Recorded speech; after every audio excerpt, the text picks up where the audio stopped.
3, 2, 1.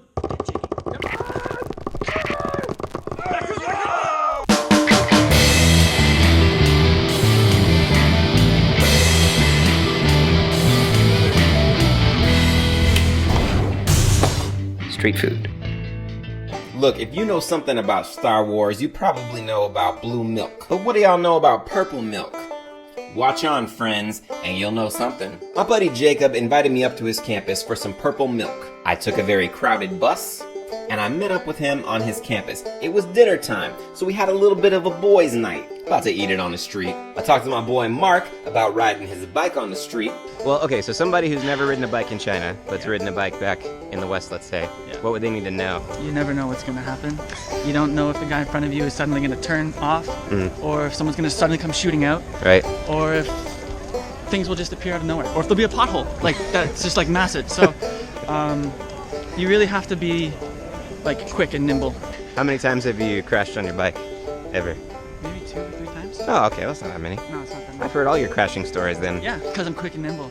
But Be careful, okay, Mark? This is a little message from me to you right here on this program. Talk to my boy Jacob about living on the north side of town. Less developed, but growing fast. The north is like this island.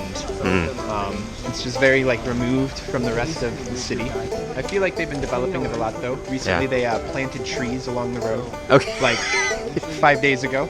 New Definitely trees. New trees, but not new trees. They're like fully grown trees that just got transplanted to all of the street medians. For the most part, this part of town is pretty isolated. I get in a cab and tell them where I want to go in the south of town, and they're like, oh, like I know where we're going. I get in a cab in the south of town and tell them I want to go home, and they're like, I've never heard of that place. Yeah. Like, where do you want to go? Talk to my boy John about the street food scene up on his campus.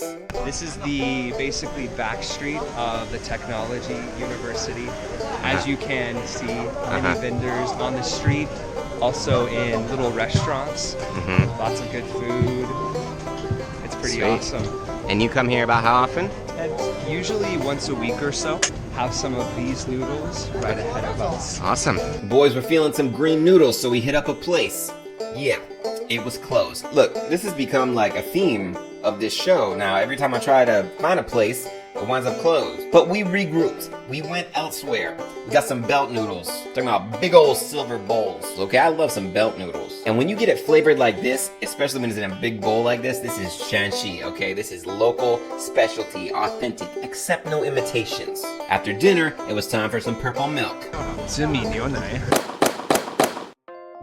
I've had it one time before. It is pretty delicious. Mark? never First had time? it. First time. Now this guy's cart has a lot of other drinks as well. 只有黑米和牛奶，其他的没有吗？紫米就是黑米， OK，紫米都是黑米。还有汤吗？有糖这里边是甜的。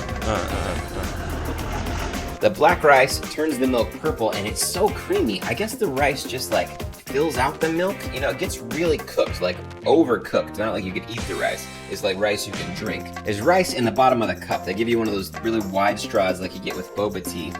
What do you guys think about the big straw? I was just asking Jacob. What are your feelings on the big straw? I choke myself because I shoot too much liquid into my mouth with the big straw.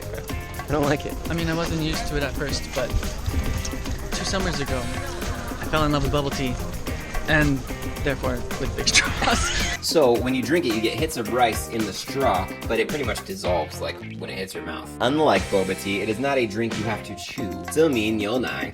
Keep an eye out for it if you're up in Zhongguo. If you like creamy drinks, you will not be disappointed. Boys' night continued with something my wife lovingly described as competitive paper dolls. From the left corner. Here we go. Maybe I need to be a little more. 1. Go!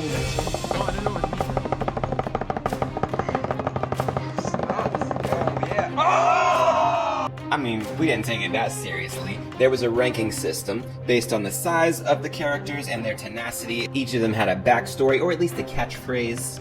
I am sensitive, yet mighty. Though I was never able to win with her, my favorite character was named Yamanba. She was like this old granny with red eyes, and her catchphrase was, I take bad children to the mountain. Stone cold.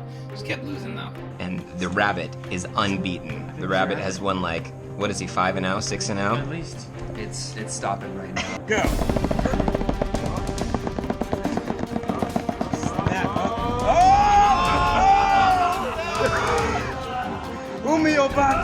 So we played with dolls for about 2 hours and then I went home. Boys' night. I'll see you next week with some more sweet street consumptions. Until then, eat it on the street. Watch out for Yaman Bar. She takes bad children to the mountain. Street food.